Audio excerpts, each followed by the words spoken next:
Welcome to Beyond Borders. I'm your host, Tony McCord, and today I'll be sitting down with Tony Nabors of Racial Equity Insights as he shares his family's journey from the United States to Africa. Join us as we discuss adapting to a new culture, unexpected challenges, and his experiences living in Tanzania and now Johannesburg with his wife and 4 children. Let's get into it. Good morning, Tony. How are you doing today? I'm doing great. Thank you for having me. All right. So can you tell our audience a little bit about your work with DEI and also what you've been up to with your travels? My name is Tony Nabors. I'm the founder and owner of Racial Equity Insights. I work with organizations all over the U.S. and internationally who are in a space of genuine commitment to racial equity, diversity, equity, inclusion, all that good stuff. Beyond just checking boxes, but how can there actually be effective transformation that is also sustainable? So I do a lot of business strategy around racial equity. I do coaching, workshops and training, all of that sort of good stuff. And recently, as of last year, I've started offering a lot of workshops as well as just a lot of social media content to the public, just individuals that care about this stuff and desire to learn and grow and be equipped to be effective for some positive change. Okay. And so I've been doing the type of work for, about 20 years in some way, shape, or form. I've been at it for quite some time now. And I'm officially a digital nomad. And almost everything I do is online. As long as I have electricity and internet, I can do my work everywhere. And so about a year and a half ago, my family and I, we decided to move to Tanzania. And we were there for, again, about a year and a half. And then just recently moved to Joburg in South Africa about a month and a half ago now. So we've been doing a little bit of globetrotting. We'll continue to travel around. Eventually we'll find a spot. Maybe we'll drop anchor for a little bit longer, but we've just been enjoying the ride so far. That's amazing. I just wanted to clear a few things up because when we talk about DEI in the United States, I've noticed that a lot of people really don't know what it is. Could you briefly just explain what it is and what its job is? I'm happy to. So DEI is diversity, equity, and inclusion. Long story short, there is a lot of history, a lot of policy, a lot of laws, a lot of just actions that have happened since the inception and even before the inception of the U.S. as a country that lead us to a place now where there's a lot of unfairness in terms of accessing opportunities to thrive in this world. And we see that play out in virtually every aspect of society. We see this in education. We see this in the professional world with not only positions, but definitely with wealth and income. We see it with health and life expectancy. We see this with criminal justice system, political positions, just in so many different ways in which there is just unfairness and inequitability of access to thriving in all those areas and beyond. And so DEI is all about uncovering the background about why that is the case, and then putting forth strategy to make things more fair for more people. And so that's probably the simplest way that I would describe it. Yeah. And I would guess that most people would be in favor of fairness. But there's an all-out kind of assaults against this work, especially over these last few years where it wasn't even recognized as really a thing by people who are, I'd say, opponents to justice and fairness and racial equity and those kinds of things. But now there's been a concerted effort to really redefine those terms in a way that causes a lot of fear and anxiety, I'd say, especially with white folks.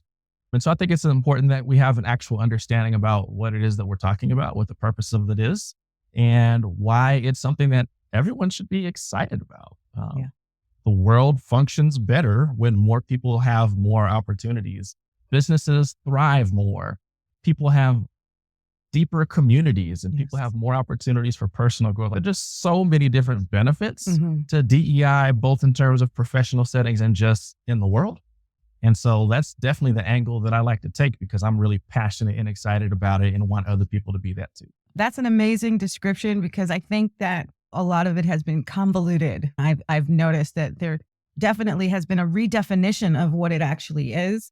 And I just wanted to get your opinion, since you are so big in this space, that you could just explain it real quickly to everyone. I also wanted to talk about your move to Tanzania and now in Johannesburg with your family. What made you decide to leave the United States with your family? And when you did decide to leave the United States, what made you choose Africa? That's a great question. And so we had always wanted to visit the continents. We're a Black family descended from enslaved Africans. And so it's always been a desire to at least visit the continent.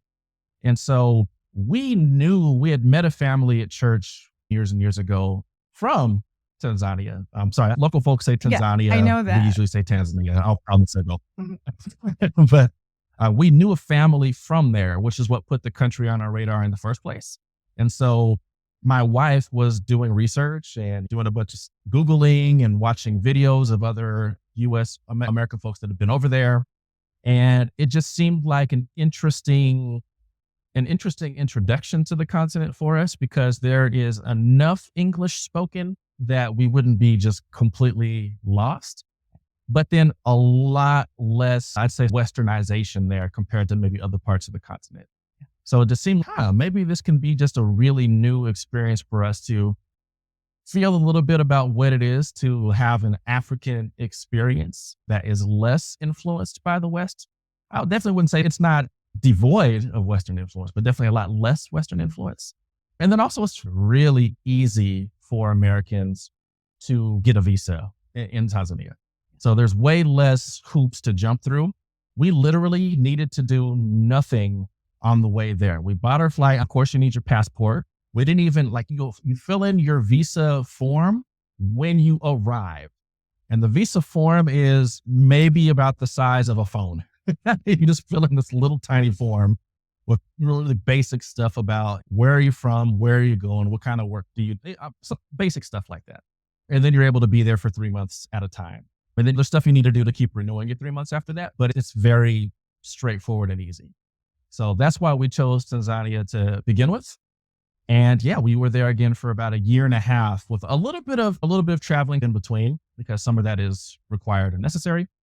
But we were basically there. We were in Dar es Salaam for 1 year of that time. And then we were in Arusha for 6 months after that. And I think for me, it's a beautiful country. I'm from Washington State, so I don't know nothing about real beach life, but they've got beach life. The Indian Ocean is spectacular. And that's not even a word that I use really very often, but it's gorgeous. It's warm. It's calm, just so peaceful to go out to the beach and to relax. So that was really a great experience to be able to go to the beach. We started to learn a little bit of Swahili. We're very much still babies, but a little bit of Swahili. My wife is especially really good at building relationships and meeting people and making friendships. So we started to meet a handful of folks and started to find people that we could basically pay and employ to just help us get around. And so it was definitely a life-changing experience, one that I will always take with me for the rest of my life. There were definitely challenges too. Okay. So we don't want to be fully just rose-colored out here. There were definitely challenges. Certainly if you don't speak Swahili, you're just going to run into communication challenges. Yeah. People speak English, but it's not the primary language. So I myself, my whole career is presenting and speaking and talking and all that kind of stuff, but I'm very much an introvert. Like it wears me out to have to do a lot of small talk type stuff. So having to do that, being so reliant on the help of other people to get around, and then also having to do that across languages was very exhausting for me just because of how I'm built. So that was something that was just challenging. And the infrastructure is definitely not what I'm accustomed to from living in the States. And that was it was new for me. There are power outages pretty regularly. Occasionally there'd be water outages, plenty of paved roads, but also plenty of dirt roads. And it's funny, I was sharing a little bit about being there on social media, and I just made like a random kind of vlog post. One of my kids wanted a replacement controller for his Nintendo Switch. I saw that. And it was a whole Yes. adventure. Yep. It was like a whole I saw adventure. that. Hey, come with me. I'm going to try to find this. And it was funny because I had a couple of comments that were like, "Oh, can't you just order that on Amazon?" Yeah. I'm like, no, Yeah, I cannot no. order that on A lot of Amazon. people Amazon don't does re- not come here. A lot of people don't realize that Amazon delivery outside of the United States have to go through customs. And there's a whole long process to get something delivered. So in Belize, it takes 6 to 8 weeks to get a delivery from Amazon. So yeah, it's not as easy as just Yeah. getting on your phone and making it happen. Did you, because I've noticed with infrastructure, it's something that you got to get used to it. Going to developing nations, it was a real culture shock for me. Tell me a little bit about that. Oh my goodness. I was not prepared. Like we took a visit. We did a 5-week visit before we moved. But even with that, I was not fully prepared for the experience. I was definitely way more prepared than if we hadn't done the pre-visit. I'm so glad that we had the means to do a pre-visit, because so much crap that we would have taken with us that we just didn't need, that we could replace there. Because you don't know sometimes. But definitely, neither of us were prepared for water outages. So we chose a house that had a water tank because we know that water outages can happen. But we didn't know when a water outage was happening. And it was happening there was like a whole week straight where the water was just basically out. But we didn't know that because it was coming from our water tank. We're just using water, taking our showers and using a washing machine, which is very rare to find in Tanzania. Not many people have washing machines, but we were lucky enough to find a place with a washing machine, which those use a lot of water. And we had no idea that the water was out until we emptied the tank. And then we had to make it work after that and buy big bottles of water. But there's so much that we just learned. There's so many ways that we're pretty spoiled living in the States with access to things. I now know how to take a bucket bath. If I have at least a little bit, I know how to bathe myself properly with that sort of setup. I even know how to do laundry with that sort of setup, which is one of my least favorite things to ever do. But I know how to do it now, right? Like I know how to do that. Absolutely. Because we just had situations that would come up. Absolutely. I think especially where I do a lot of live presentations, live paid presentations online. Mm-hmm. And so run into a situation where I'm mid-presentation, there's maybe 100 people logged into the Zoom, power goes out, or internet suddenly is just not working well. So at first, it was very stressful to have to figure that stuff out. But then I learned to get the proper backups. Yeah. So I learned that I have my primary internet, but then I've got a backup hotspot. And then also I can use my phone hotspot in a pinch. So I've got backups. We learned that we needed to invest in a generator because I'm that reliant on power. Again, I can't be presenting to a law firm or a city government or a university, and then suddenly I just vanish from the presentation. Was not perfect. I learned to get those preparations. And that helps a lot. But I was definitely very frustrated and angry and annoyed for the first couple of months because I just wasn't fully mentally prepared for some of that. Yeah, it takes a little while for all of that stuff to click.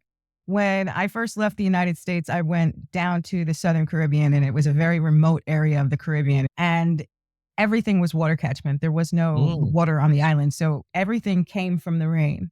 And I did not realize when I first got there that, you have to conserve water. And sometimes there is no power. And even most recently with me during rainy season in Belize, I was on solar power and we had terrible storms for 2 months straight. It didn't stop raining. So if there was no sun, that there was no power. So having a backup generator, having to do your laundry by hand, having to take bucket showers. Yes, absolutely. I've been there in all of those situations and scenarios. And it takes a little while for you to wrap your mind around it. We definitely take technology and our infrastructure for granted. So having lived outside the US for the past 8 years, I'm definitely getting so much more used to it.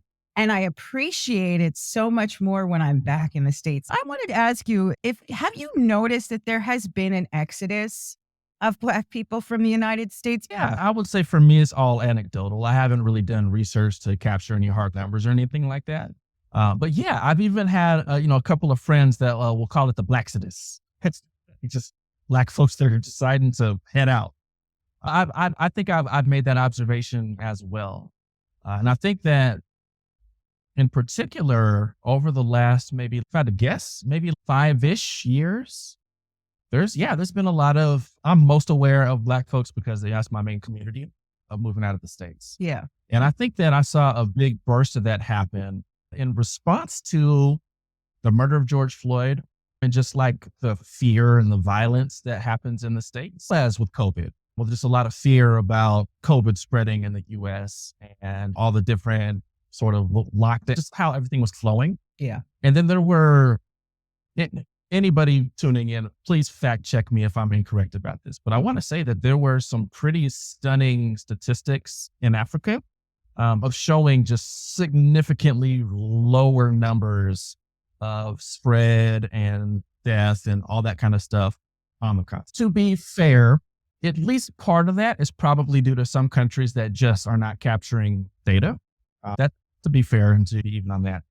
But this is just something else that I was hearing in the air.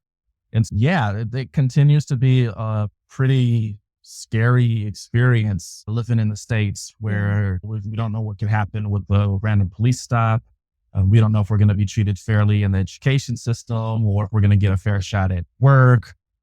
Or even if we do find a way to grab a career that pays well and maybe we buy a nice house in a nice neighborhood and maybe there are no other families there that look like us. And then maybe even that's part of my experience is I was able to buy a house in a town that's maybe 45 minutes outside of Seattle. And we were one of the only non-white families in the whole neighborhood. Yeah. And everybody pretty much ignored us and basically pretended like we weren't there. Even families where my kids would play with their kids and then we'd be out together and they would pretend like they don't see us and all that sort of stuff. That is just really not a great experience. I think a lot of Black folks have been choosing to at least travel, if not fully relocate for whatever period of time. Yeah. Have you found a sense of community in the areas that you've been living in Africa? That's a great question. You know what? I will tell you, Tanzania was really tough for me. Okay. I was not able to really find community there. And I think there are some things culturally that are just out of step with my social beliefs. Okay. Where I would consider myself to be very left, very progressive, very much about the equality of marginalized groups, including women, including LGBTQ people. And Tanzania is very, I would say, socially conservative in terms of their ideals around a lot of that stuff. Okay. And so it's very difficult for me to just ignore when people have beliefs that are out of step with my human rights beliefs. Absolutely. If I prefer this food over that food, that's not a big deal, but I prefer for women to have rights versus I don't think that should be the case. I can't bridge that gap. Yeah. So there were some things there that were difficult for me. And I saw a lot of those more socially conservative beliefs, even with a good chunk of expats that were there too. And so that was something that was just challenging for me. I would say I met a handful of people that were really cool that I was starting to build some community with before we did a little bit of moving and shifting around. And so that was a little bit more challenging. Yeah. I feel very hopeful about being in Johannesburg because South Africa actually has a very progressive constitution, which I didn't fully know about. And we've already met LGBTQ folks who are very visibly living their lives and feeling free in that, which is very encouraging to me. As a matter of fact, our manager that helps us with our apartments he out and open and identifies as gay, queer. During our previous year, she did one of those Airbnb experiences and did a tour. Yes. And her tour guide is a queer Black man. Where I saw a selfie, two of them, and I was like, "Oh, who's that lady?" It's just that's him. I'm like, "Oh gosh, okay." I realized he just dresses very feminine, right? Good. And just the fact that he feels comfortable being himself is very encouraging to a heterosexual guy. I love seeing people live their best, freest selves in life. Exactly. It's very encouraging about being here. And now I just need to get myself out of the house so I can get out the house more often so I have more opportunities to meet people. That was another thing that I noticed because I've been mainly in the Caribbean and Central America, and I have noticed the conservative mindset in those communities as well. And that is a little bit difficult, especially in the line that I was working in, helping people to relocate and having to explain to people that being LGBTQ in the Caribbean and Central America probably isn't the best place for you to be, just simply because they are socially conservative nations down there.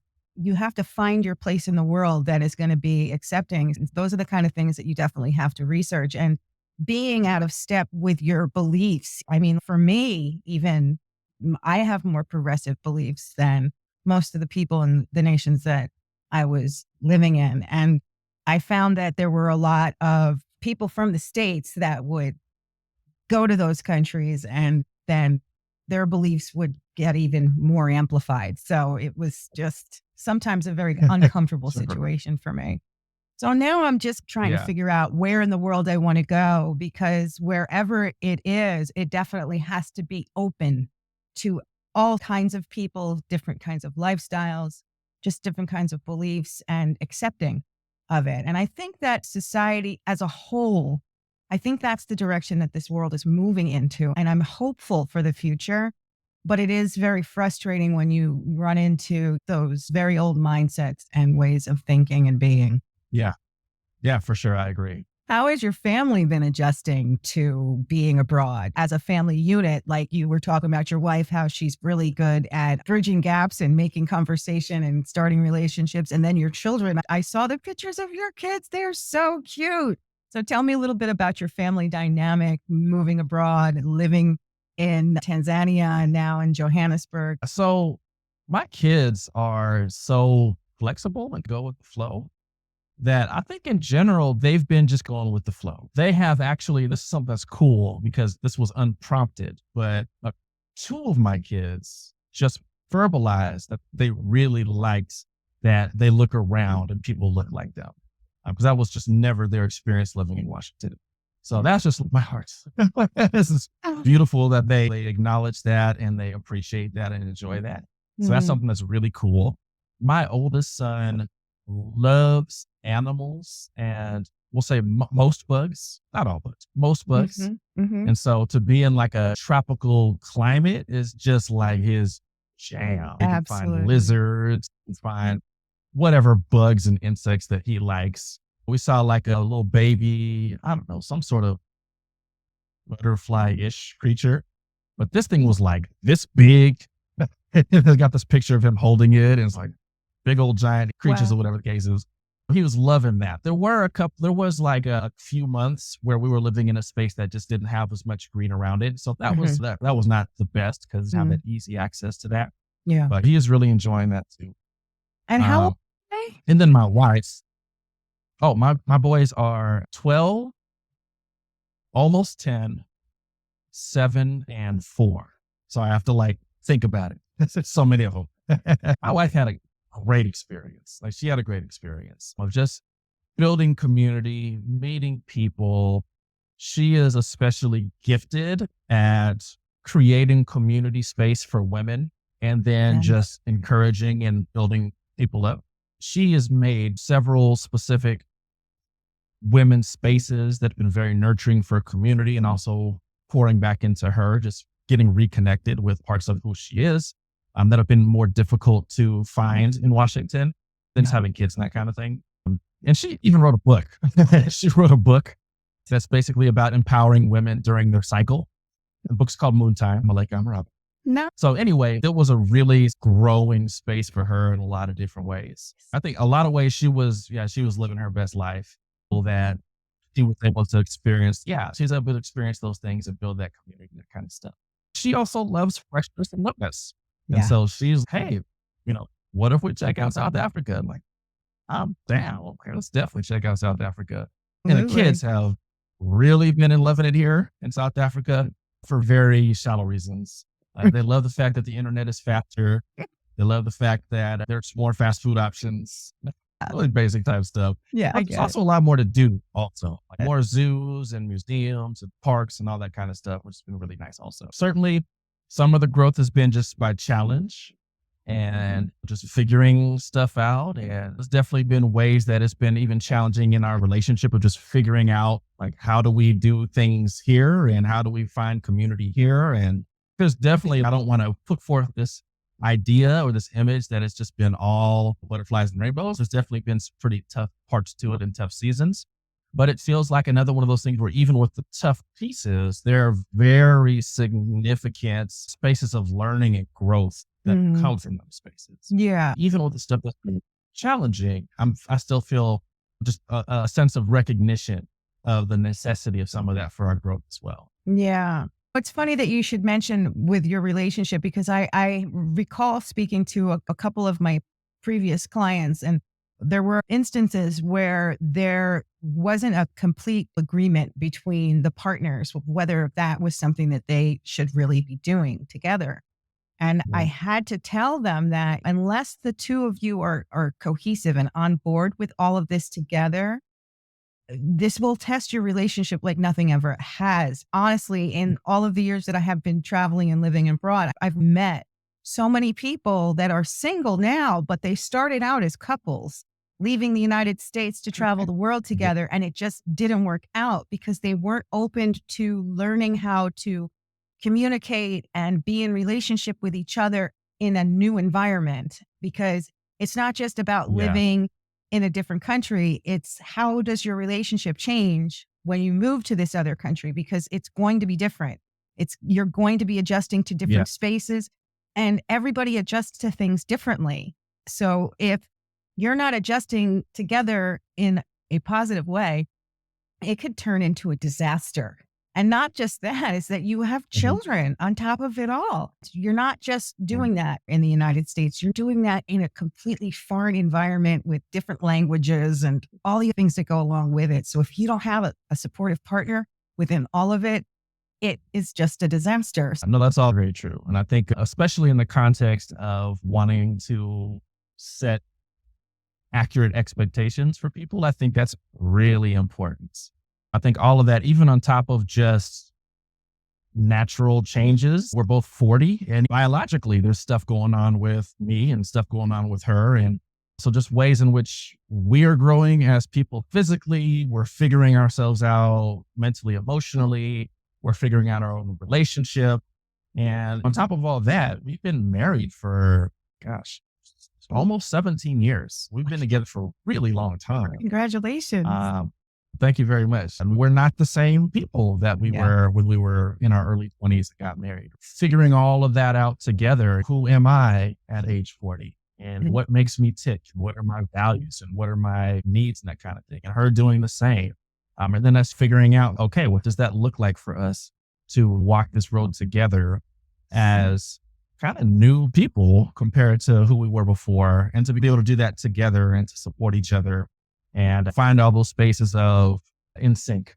It's a whole situation. It certainly gets amplified internationally when you don't have that sense of just things that you're accustomed to and used to that you don't even have to think about when you're at your home states. Exactly. It will put you into situations that you have never been in before. And how you sink or swim within all of it is pretty amazing. Looking back on your journey, what have been some of the most rewarding aspects of moving abroad with your family? Ooh, that's a good question. Some of the most rewarding aspects. One thing that comes to mind is just the increased global mentality. There are definitely ways that I'm an anti-racism, DEI educator professional, right? So already by just nature of the work that I do in my passion, I'm always looking to push back against common narratives and common ways of being that are just accepted, that are maybe rooted in stuff that is, I had no clue just how very American I am, even in spite of that. Like, I'm still very American, and I did not realize that in terms of how I communicate, in terms of what I value, in terms of stuff that frustrates me, in terms of stuff that I expect. I just had no clue until I moved abroad. And then just even certain things where, maybe there's an interaction with somebody who I'm asking for help or directions or just something basic like that. Or maybe somebody who is providing service at a restaurant or something. In the States, if we see a random stranger, we'll just say, hey, excuse me, can you tell me where I can find blah, blah, blah? They'll tell us. That's the interaction, right? Or the restaurant, we're ready to order. I'd like blah, blah, blah, blah, blah, blah. That's very rude in Tanzania. You don't just jump right in with the requests. Hey, hello. How was your sleep? How'd you wake up this morning? You have a human interaction first before you dive into business. And that's something I didn't even catch about myself. And then it was taught to me by people that we got to know and got to meet and that were helping us with all sorts of things. So they taught us the language and just, oh, I didn't even catch that. I don't even check in to the humanity of people before I just want to get down to business. Oh gosh, that's very American of me.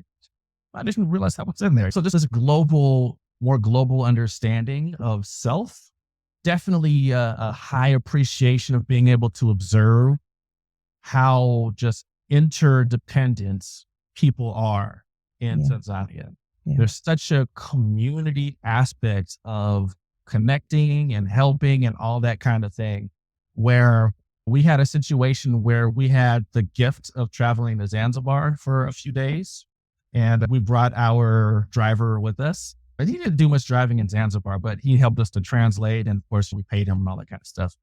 And we had a situation where we paid for a tour guide to walk us through. At least we were told he was a tour guide, but it was a weird situation because we found out after the fact his English wasn't very good. Mm-hmm. His attitude seemed funky. We're like, So again, we're very American at this point in time. And we're like, I think we should fire this guy. You don't seem like you want to be here. Yeah. But we had the wherewithal to say, you know what? Before we do that, we're having lunch. He's doing his thing over here. Jonathan, who was our driver that we paid and was helping us and was our translator, we asked him first, like, hey, Jonathan, like, what do you think about this? I don't know if we're really feeling this. What do you think? And he said, you know what? Let's not do that yet. Let me talk to him and let's just see what happens. And then he ended up talking with the guy. And basically, Jonathan just decided to be our translator. Okay. So the tour guide took us around and spoke Swahili. Jonathan, we had a great experience. There you go. It was awesome. And then we were able to put some money in this guy's pocket for the tour, which we enjoyed. But then what was funny is that after that, Jonathan, we went our separate ways. Jonathan was going to take the ferry back to Dar es Salaam. We were going to go to our hotel. Jonathan mistimed his travel and missed the ferry. And we're like way on the other side of the island.